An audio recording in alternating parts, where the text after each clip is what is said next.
बुलढाणा जिल्हाधिकारी कार्यालयावरती ख्रिस्ती समाजाने मोर्चा काढलाय। पडळकरांची आमदारकी रद्द करून कारवाई करण्याची मागणी करण्यात आली। अहिल्यानगर जिल्हाधिकारी कार्यालयासमोर निलेश लंके यांच्या नेतृत्वात मोर्चा काढण्यात आला। अहिल्यानगर ते मनमाड या रस्त्याची दुरावस्था झाल्यामुळे वाहनधारकांना त्रास सहन करावा लागतोय। दरम्यान तातडीने रस्ता दुरुस्त करण्याची मागणी करण्यात आली। अकोला तहसील कार्यालयावरती प्रहार जनशक्ती पक्षाने मोर्चा काढलाय। निराधार नागरिकांचं रखडलेलं अनुदान तातडीने देण्याची मागणी करण्यात आली। 15 दिवसात अनुदान जमा न केल्यास आंदोलन तीव्र करण्याचा इशाराही दिला। शिर्डीमध्ये 3 दिवसांपासून सुरू असलेल्या गुरुपौर्णिमा उत्सवाची दहीहंडी फोडून सांगता करण्यात आली। 3 दिवसीय उत्सवादरम्यान मोठ्या संख्येने भाविकांनी साईंचं दर्शन घेतलंय। गोंदियात शेतकरी नेते संजय टेंभरे यांनी वाढदिवसानिमित्ताने शेतकऱ्यांचा सत्कार केला। दरम्यान त्यांनी शालेय विद्यार्थ्यांना स्कूल बॅगचं वितरणही केलं। अमरावती आणि बडनेरा शहरात उद्या पाणी पुरवठा बंद असणार आहे। सिंबोरा हेडवर्क्समध्ये विद्युत वितरण कंपनीमार्फत देखभाल दुरुस्तीचं काम केलं जातं, त्यामुळे नागरिकांना पाणी जपून वापरण्याचं आवाहन केलं आहे। बुलढाण्याच्या खामगाव शहर हद्दीमध्ये कोट्यवधींचे बाजार मूल्य असलेल्या सरकारी भूखंड लाटला गेल्याचा प्रकार उघडकीस आलाय। नियमबाह्य कागदाची अफरातफर करत मालमत्ता पत्रक तयार केल्याचा आरोप करण्यात आलाय। कारवाई करण्याची मागणी केली जाते। जळगावमध्ये एका हॉटेलमध्ये सुरू असलेल्या जुगार अड्ड्यावरती पोलिसांनी छापा टाकला। यावेळेला पोलिसांनी 8 जणांना ताब्यात घेतलंय। त्यांच्याकडून पोलिसांनी 7 लाख रुपयांचं रोख रकमेसह 19 लाखांचा मुद्देमाल जप्त केला। नागपूरच्या लकडगंज परिसरामध्ये गणेश विसर्जनासाठी तयार करण्यात आलेल्या टँकमध्ये बुडून 7 वर्षीय मुलाचा मृत्यू झालाय। दरम्यान भाजप युवा मोर्चाकडून या घटनेचा निषेध करण्यात आलाय। दरम्यान ठेकेदारावरती कारवाई करण्याची मागणीही केली। पालघरमध्ये भटक्या कुत्र्याला वाचवताना रिक्षाचा अपघात झाला। अचानक समोर धावत आलेल्या भटक्या कुत्र्याला वाचवताना भरधाव रिक्षा पलटली। अपघातामध्ये रिक्षा चालकासह रिक्षातील प्रवासी गंभीर जखमी झाले। संभाजीनगरातील टवाळखोरांचा व्हिडिओ समोर आलाय। रीलच्या नादात एका तरुणाने चालत्या दुचाकीवरती दुसऱ्या मुलाच्या अंगावर उभं राहत भर वर्दळीच्या रस्त्यामध्ये रील बनवलंय। वाहतुकीचे नियम मोडणाऱ्या अशा टवाळखोरांवरती कधी कारवाई करणार असा सवाल नागरिक करतायत। नाशिक शहरातील मुख्य रस्त्यांवर पडलेल्या खड्ड्यांमुळे नाशिककर अक्षरशः हैराण झालेले आहेत। मोठ्या खड्ड्यांमधून जीव धोक्यात घालत नाशिककर रोजचा प्रवास करतायत, मात्र याकडे प्रशासन कानाडोळा करत असल्याचं नागरिकांनी संताप व्यक्त केला। पुण्यात रस्त्यांची दयनीय अवस्था झालेली आहे। कोथरूडमध्ये रस्ता खचून ट्रक खड्ड्यामध्ये फसला। महापालिका प्रशासनाला 2 तासानंतर ट्रक खड्ड्यातून बाहेर काढण्यामध्ये यश आले। जेसीबीच्या मदतीने हा ट्रक बाहेर काढण्यात आला। लासलगाव निफाड रेल्वे मार्गावरती असलेल्या भुयारी मार्गात पाणी साचलंय। जवळपास 3 फुटांपर्यंत पाणी साचल्यामुळे गुडघाभर पाण्यातून नागरिकांना प्रवास करावा लागतोय। त्यामुळे अनेक जण, विशेषतः विद्यार्थी, स्वतःचा जीव धोक्यात घालत रेल्वे रूळ ओलांडून प्रवास करतात। पाटण तालुक्यातील शिरळ गावातील नागरिकांना जीवघेणा प्रवास करावा लागतोय। शेतात जाण्यासाठी पूल नसल्यामुळे शेतकऱ्यांना जीव मुठीत घेऊन प्रवास करावा लागतोय। तर मुसळधार पावसात दुर्घटना होण्याची भीती वर्तवली जाते, मात्र याकडे प्रशासनाचं दुर्लक्ष होत असल्याचा आरोप केला जातोय। भंडाऱ्याच्या लाखांदूरमध्ये मुसळधार पावसात छातीपर्यंत पाण्यात उभं राहून 20 कर्मचाऱ्यांनी ब्रेकडाऊन दुरुस्त केला। या ठिकाणी परिस्थिती महावितरणच्या लाईन कर्मचाऱ्यांनी आपल्या जीवाची पर्वा न करता वीज पुरवठा सुरळीत केल्यामुळे सर्वत्र त्यांचं कौतुक केलं जात आहे। 2 दिवसांच्या विश्रांतीनंतर कल्याण आणि डोंबिवली परिसरामध्ये पुन्हा पावसाने हजेरी लावली आहे। 2 दिवस कडक उन्हाच्या त्रासामुळे डोंबिवलीकर हैराण झाले होते, मात्र पावसाच्या आगमनामुळे परिसरामध्ये गारवा पसरला। संपूर्ण महाराष्ट्राला ओलाचिंब करणाऱ्या सरींनी मात्र मराठवाड्याकडे पाठ फिरवली आहे। मराठवाड्यात सरासरीपेक्षा 50% पाऊस पडलाय, त्यामुळे शेतकरी आभाळाकडे डोळे लावून बसले। गेले 2-3 दिवस सिंधुदुर्ग जिल्ह्यामध्ये पावसाने विश्रांती घेतली आहे, त्यामुळे शेती कामांना आता वेग आलाय। सिंधुदुर्ग जिल्ह्यातील जवळजवळ 60 ते 70% भात लावणीची कामं आता पूर्ण झाली आहे। राज्यातील अनेक जिल्ह्यांना पावसाचा रेड अलर्ट देण्यात आलेला आहे। 11 ते 14 जुलै या कालावधीमध्ये राज्यात पुन्हा पावसाचा अंदाज पुणे वेधशाळेकडून वर्तवण्यात आला आहे। पनवेल पालिकेच्या शाळेतील धक्कादायक प्रकार समोर आलाय। शाळेतील विद्यार्थ्यांना कर्मचारी असतानाही जेवणाचं ताट घासावं लागतंय आणि त्यातही हे ताट त्यांनी शौचालयात आणि बेसिनमध्ये धुतल्याचं समोर आलंय। या प्रकरणी संताप व्यक्त केला जातोय।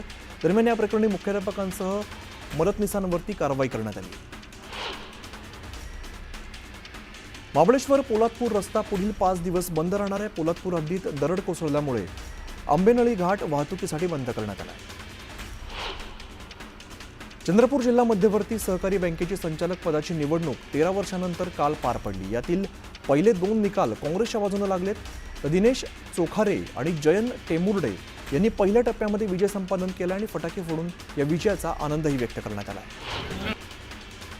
धाराशिवमध्ये गावकऱ्यांनी रस्ता दुरुस्तीच्या मागणीसाठी रस्त्यावरती बसत आंदोलन केलंय. 25 वर्षांपासून रस्ता दुरुस्ती होत नसल्यामुळे गावकऱ्यांनी संताप व्यक्त केलाय. भंडारा जिल्ह्यातील सेलोटी या ठिकाणी खासगी शेतातील एका विहिरीमध्ये कोल्हा पडलेला होता. याची माहिती मिळताच गावकऱ्यांनी वन विभागाने रेस्क्यू ऑपरेशन करत या कोल्ह्याला सुखरूप विहिरीबाहेर काढून जीवदान दिलंय. भंडारा जिल्ह्यातील पवनी वन विभागाच्या हद्दीतील निमगाव या ठिकाणी शेतशिवारात भटकलेली एक नीलगाय चिखलामध्ये फसली. वन विभाग कर्मचारी आणि PRT पथकाने तब्बल 3 तासांच्या अथक प्रयत्नानंतर या नीलगाईला बाहेर काढलंय. गोंदिया जिल्ह्यातील तिरोडा तालुक्यामध्ये सापाशी मस्ती करणं तरुणाच्या जीवावरती बेतलंय. मस्तीच्या नादात लकी नावाच्या तरुणाने साप पकडण्याचा प्रयत्न केला, मात्र कोब्रा सापाने त्याला हाताला दंश केलाय. तरुणाला तातडीने रुग्णालयात दाखल करण्यात आलं, मात्र उपचारादरम्यान त्याचा मृत्यू झालाय. नंदुरबार शहरातून जाणाऱ्या महामार्गावरती पडलेल्या खड्ड्याबाबत न्यूज 18 लोकमतने बातमी दाखवल्यानंतर संबंधित विभागाकडून रस्त्याची तातडीने डागडुजी करण्यात आली आहे. रस्त्याची दुरुस्ती सुरू झाल्यामुळे नागरिकांनी समाधान व्यक्त केलं आहे. किवळी रावेतला जोडणारा मुख्य रस्ता पावसामुळे चिखलमय झालाय. या मार्गावरून प्रवास करताना अनेक दुचाकीस्वार घसरल्यामुळे अपघात झालेला आहे. सरकारच्या दुर्लक्षामुळे ग्रामस्थांनी स्वतःच तात्पुरती रस्त्याची डागडुजी केली आहे. पुसद तालुक्यातील निंबी ते गाझीपूर रस्त्याचं काम ग्रामसडक योजनेतून सुरू केलंय. या रस्त्यामध्ये मुरुम आणि गिट्टी टाकून कामाला सुरुवात करण्यात आलेली आहे. त्यामुळे रस्ता चिखलमय झाला, त्यामुळे वाहन चालकांसह विद्यार्थ्यांना त्रास सहन करावा लागतोय. धुळे महापालिकेतर्फे आता धुळे शहरात नळांना वॉटर मीटर बसवण्यात येणार आहे. पाण्याची बचत व्हावी तसंच पाण्याचा कर नियमित वसूल व्हावा यासाठी महापालिकेने शहरात 58,000 वॉटर मीटर बसवण्याचा निर्णय घेतलाय. शिक्षक द्या असं म्हणत येवल्याच्या कोळगावातील विद्यार्थी आणि पालक आक्रमक झाले. शिक्षकांची मागणी करत ग्रामस्थांनी थेट शाळेला कुलूप ठोकत शिक्षण विभागाचा आणि शासनाचं लक्ष वेधण्याचा प्रयत्न केलाय. कुडाळ तालुक्यातील पणदूर सातेरी या मंदिराजवळ हातेरी नदीच्या पात्रात एका वृद्धाचा मृतदेह आढळून आला. स्थानिकांच्या माहितीनुसार नदीतून जात असताना पाण्याचा अंदाज न आल्यामुळे ही वृद्ध व्यक्ती वाहून गेली असावी असं सांगण्यात येतं. पश्चिम विदर्भात शेतकऱ्यांचं आत्महत्याचं सत्र वाढत चाललंय. 6 महिन्यामध्ये 527 शेतकऱ्यांनी आत्महत्या केलेली आहे. यामध्ये सर्वाधिक यवतमाळ जिल्ह्यामध्ये 178 शेतकऱ्यांनी आत्महत्या केली आहे.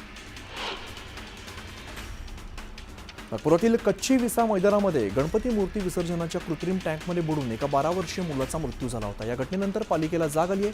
पालिकेकडून टँकमधील पाणी काढण्यास आता सुरुवात झाली. नागपुरात वाहतूक पोलीस डिजिटल चलन करण्यासाठी सर्रासपणे खासगी मोबाईलचा वापर करून वाहन चालकांचे फोटो काढत असल्याचा प्रकार समोर आलाय. खासगी मोबाईलने चलन करण्यास सक्त मनाई असतानाही मनमानी सुरू असल्यामुळे याकडे कारवाई होणार का याकडे सर्वांचं लक्ष लागलंय. वसई विधानसभा मतदारसंघातील विविध जिल्हा परिषद शाळांमधील विद्यार्थ्यांना संसदीय प्रक्रियेचं थेट प्रात्यक्षिक अनुभवता यावं यासाठी पावसाळी अधिवेशनानिमित्त एक प्रेरणादायी उपक्रम घेण्यात आलाय. वसईच्या आमदार स्नेहा दुबे पंडित यांनी विशेष पुढाकार घेत 5वी ते 7वीतील 50 विद्यार्थ्यांना विधानभवन भेटीची संधी उपलब्ध करून दिली. रावेर तालुक्यातील अंदलवाडी या ठिकाणी मुख्य रस्त्यावरती अतिक्रमण करण्यात आले. त्यामुळे रस्त्यावरील रहदारीला यामुळे मोठा अडथळा निर्माण झालाय. मात्र ग्रामपंचायत प्रशासनाने याकडे दुर्लक्ष केल्यामुळे ग्रामस्थ संतापले. त्यामुळे तात्काळ अतिक्रमण हटवून रस्ता मोकळा करण्याची मागणी करण्यात आली. बुलढाणा जिल्ह्यामध्ये दूषित पाण्यामुळे आरोग्याच्या समस्या निर्माण झाल्यात. माटर गावात 60 जणांना डायरियाची लागण झाली आहे. तर दूषित पाण्यामुळे ग्रामस्थांना अतिसारासह उलट्या, मळमळ आणि पोटदुखीचा त्रास सुरू झाला आहे. जालना जिल्हा परिषदेसमोर कंत्राटी रुग्णवाहिका चालकांनी आमरण उपोषण सुरू केलंय. शासकीय रुग्णवाहिका चालकांना तात्काळ नियुक्तीपत्र देण्यात यावं, रुग्णवाहिका चालकांना थेट त्यांच्या बँक खात्यात वेतन जमा करण्यात यावं या मागण्यासाठी हे आंदोलन पुकारण्यात आलंय. चिकलठाणा आंतरराष्ट्रीय विमानतळावरती 24 तासात 100 विमानांची हाताळणी करण्याची क्षमता आहे. मात्र या क्षमतेचा पूर्ण वापर होत नसल्याची सध्या स्थिती आहे. आज घडीला दिवसभरामध्ये केवळ 6 विमानांचं उड्डाण होत आहे. गंडानाथ आंदोलनाप्रकरणी आमदार सुरेश भोळे यांच्यासह 10 जणांची निर्दोष मुक्तता करण्यात आली. निर्दोष मुक्तता केलेल्यांमध्ये आमदार सुरेश भोळे, माजी आमदार गुरुमुख जगवानी, माजी महापौर ललित कोल्हे यांच्यासह भाजपाच्या पदाधिकाऱ्यांचा समावेश आहे. पुण्यामध्ये सोमवारपेठ परिसरात चारचाकी वाहनावरती झाड कोसळलं. अचानक झाड पडल्यामुळे वाहन चालक वाहनामध्ये अडकला. अग्निशमन दलाच्या जवानांनी चालकाला सुखरूप बाहेर काढला. अक्कलकोटमध्ये स्वामी समर्थ महाराजांच्या चरणी 2 लाख भाविक लीन झाले. स्वामी समर्थ अन्नछत्र मंडळात हजारो भाविकांनी महाप्रसादाचा लाभही घेतलाय. बारामती तालुक्यातून जाणाऱ्या महामार्गावर कार आणि दुचाकीचा भीषण अपघात झाला. या अपघातात दुचाकीस्वार आणि पोलीस कर्मचाऱ्याचा मृत्यू झालाय. राधा तालुक्यातील लोणी गावाजवळ असलेल्या सादतपूर परिसरात पती पत्नीचा एकाच दिवशी गूढ मृत्यू झालाय. पत्नीचा मृतदेह शेततळ्यात तर पतीचा घरामध्ये संशयास्पद मृतदेह आढळून आलाय. मृत्यूमागे घातपात आहे की आत्महत्या याचा शोध सध्या पोलीस घेत आहेत. पुण्यामध्ये अतिक्रमण विभागाने मोठी कारवाई केली आहे. पुण्यातील भारती विद्यापीठ बँक गेट दरम्यान अतिक्रमण कारवाई करण्यात आली असून अडथळा निर्माण करणाऱ्या अनधिकृत बांधकामाविरोधात कारवाई करण्यात आली आहे. घरफोडी करणाऱ्या अट्टल गुन्हेगाराच्या पोलिसांनी मुसक्या आवळल्यात. अकोल्यातील खदान पोलिसांनी मोठी कारवाई केली आहे. तब्बल 11 ठिकाणी चोरी करणाऱ्या चोरट्यांना पोलिसांनी बेड्या ठोकल्या. अकोल्याच्या माना पोलीस स्टेशन हद्दीमध्ये 3 अवैध धंद्यांवर पोलिसांनी धाड टाकली आहे. पोलिसांच्या धाडीनंतर या 3ही गावात अवैध देशी दारू, जुगार, हातभट्टीची दारू या विक्रेत्यांचे धाबे दणाणलेत. रायगडच्या कोर्लई समुद्र किनाऱ्यावरती एक संशयित बोट आढळून आल्यानंतर पोलीस अधीक्षक आचल दलाल यांनी आता मोठा निर्णय घेतलाय. जिल्ह्यातील सर्व मासेमारी करणाऱ्या बोट मालकांना आता आपल्या बोटींची अधिकृत शासकीय नोंदणी करण्याची तंबी दिलेली आहे. त्यामुळे असा प्रकार घडल्यास संशयित बोटीचा तपास करणं अधिक सोपं होणार आहे. पूर्णा तालुक्यातील झिरो फाटा या ठिकाणी असलेल्या एका शाळेतील विद्यार्थिनीच्या पालकाला मारहाण करण्यात आली आहे. मुलीच्या ॲडमिशनच्या वेळेला भरलेले पैसे आणि उर्वरित रक्कम न भरल्याच्या रागातून संस्था चालकाने अमानुषपणे मुलीच्या वडिलांना मारहाण केली आहे. या मारहाणीत त्यांचा मृत्यू झाला. या प्रकरणी पोलिसांनी गुन्हा दाखल केला आहे. नाशिकच्या सिडको परिसरातील कामटवाडा रोड या ठिकाणी एका खासगी शाळेतून मुलांना घरी घेऊन जाण्यासाठी आलेल्या 2 महिलांना भरधाव कारनं उडवलं. यामध्ये दोन्ही महिला गंभीर जखमी झाल्या. सैन्य दलाच्या वरिष्ठ लष्करी अधिकाऱ्यांविषयी चुकीची माहिती पसरवणं, सैनिकांना वरिष्ठांवर हल्ला करण्यासाठी चिथावणी देणं या प्रकरणी धुळ्यातून बडतर्फ सैनिक चंदू चव्हाणला अटक करण्यात आली आहे. बीड जिल्ह्यात शेतजमिनीच्या वादातून तरुणावरती धारदार शस्त्राने हल्ला करण्यात आलाय. गंभीर जखमी तरुणावर खासगी रुग्णालयात उपचार सुरू असून या तरुणाची प्रकृती सध्या गंभीर आहे. दौंडमध्ये दीर भाऊजाई यांच्या भांडणात जावेच्या मुलाचा मृत्यू झाला. पत्नीने पतीवर उगारलेल्या त्रिशूळ बाळाच्या डोक्यामध्ये घुसला. यामध्ये 11 महिन्याच्या मुलाचा मृत्यू झाला. या प्रकरणी पती पत्नीला अटक करण्यात आली. मुंबई गोवा महामार्गावर गेल्या 5 वर्षात तब्बल 340 बळी गेल्याची धक्कादायक माहिती समोर आली आहे. या काळामध्ये 957 अपघातांच्या घटना घडल्या असून शेकडो प्रवाशांचा मृत्यू तर अनेक जण कायमचे जायबंदी झालेत. रखडलेले चौपदरीकरण, धोकादायक वळणं यामुळे या मार्गावरती अपघाताचे 32 ब्लॅक स्पॉट तयार झाले. धारावी पुनर्विकास प्रकल्पाला जमीन संपादन प्रकरणावरून मुंबई उच्च न्यायालयामध्ये दाखल याचिका फेटाळण्यात आली आहे. आता धारावी प्रकल्पासाठी अक्सा मालवणी बीचसाठी TOR दाखल झालेला असून DRPने पर्यावरण मंजुरी प्रक्रिया करण्यास सुरुवात केली आहे.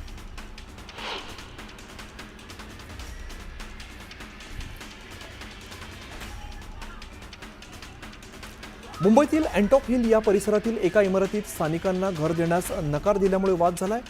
वैध कागदपत्र नसल्यामुळे एका महिलेने तिथले गुंड प्रवृत्ती असणाऱ्यांना जागा भाड्याने देण्यास नकार दिला आणि यामुळे वाद झाला. या वादानंतर फ्लॅट मालकाला या गुंडांनी मारहाण केली.